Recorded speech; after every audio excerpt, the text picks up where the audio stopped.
Hi, room 7 and room 13. All right, we are doing our 12th reading from Astrid Lindgren's Pippi Longstockings. And for the 12th reading, we are starting chapter 8. Chapter 8, Pippi entertains two burglars. And burglar is another word for robber. Let's get started. After Pippi's performance at the circus, there was not a single person in all the little town who did not know how strong she was. There was even a piece written about her in the newspaper. But people who lived in other places, of course, they didn't know who Pippi was.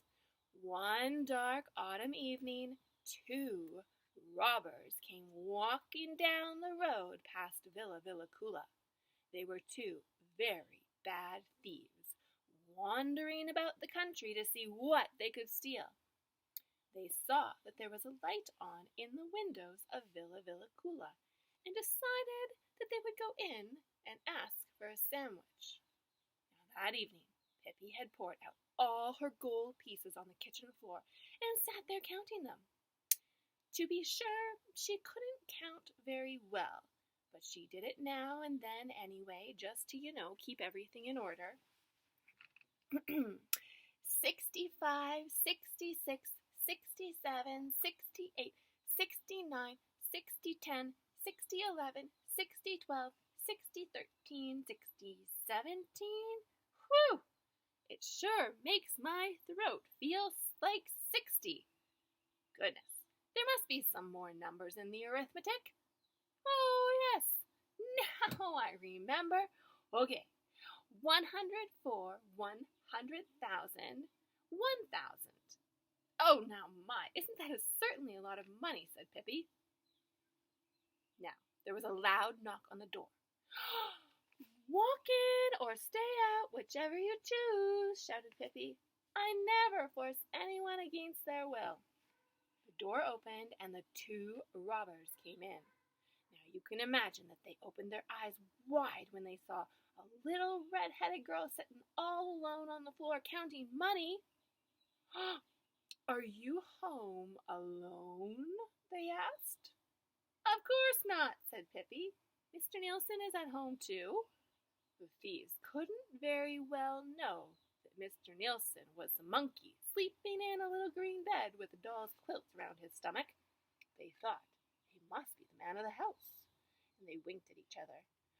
Oh, we can come back later, which is what they meant. But what to Pippi they said was, oh, we'll just come in to check and see your clock. They were so excited that they had forgotten all about the sandwich. Great, strong men who want to check on my clock, said Pippi.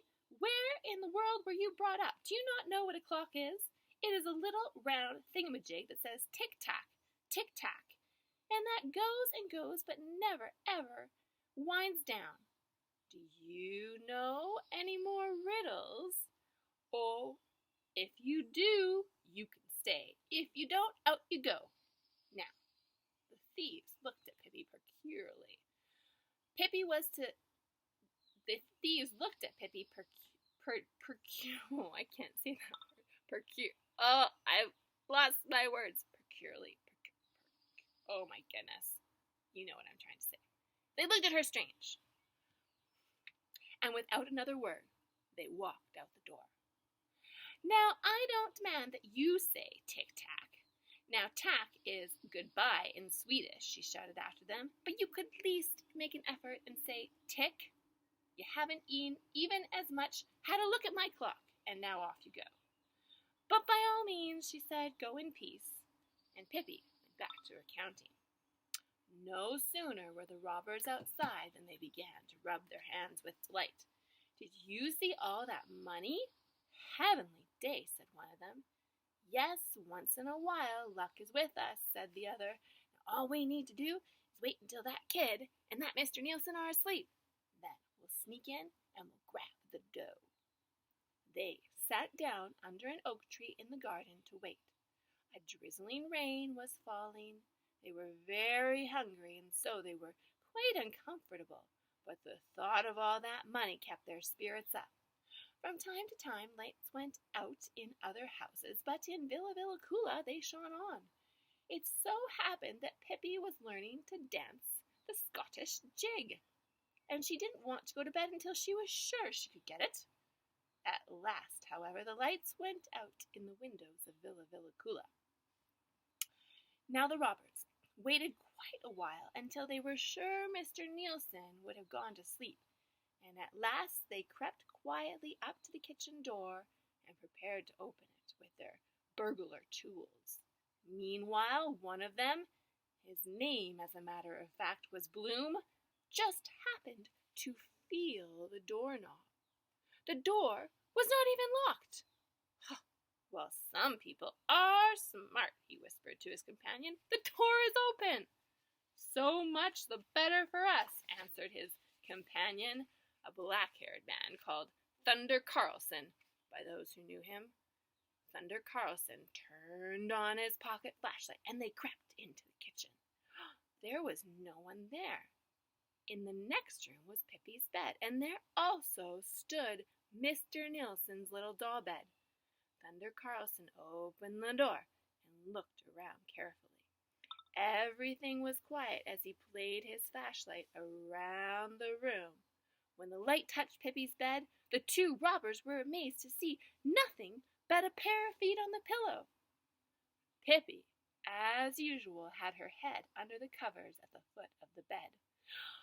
That must be the girl, whispered Thunder Carlson to Bloom, and no doubt she sleeps soundly. But where in the world is this Nielsen, do you suppose? Mr. Nielsen, if you please, came Pippi's calm voice from under the covers. Mr. Nielsen is in the little green doll bed.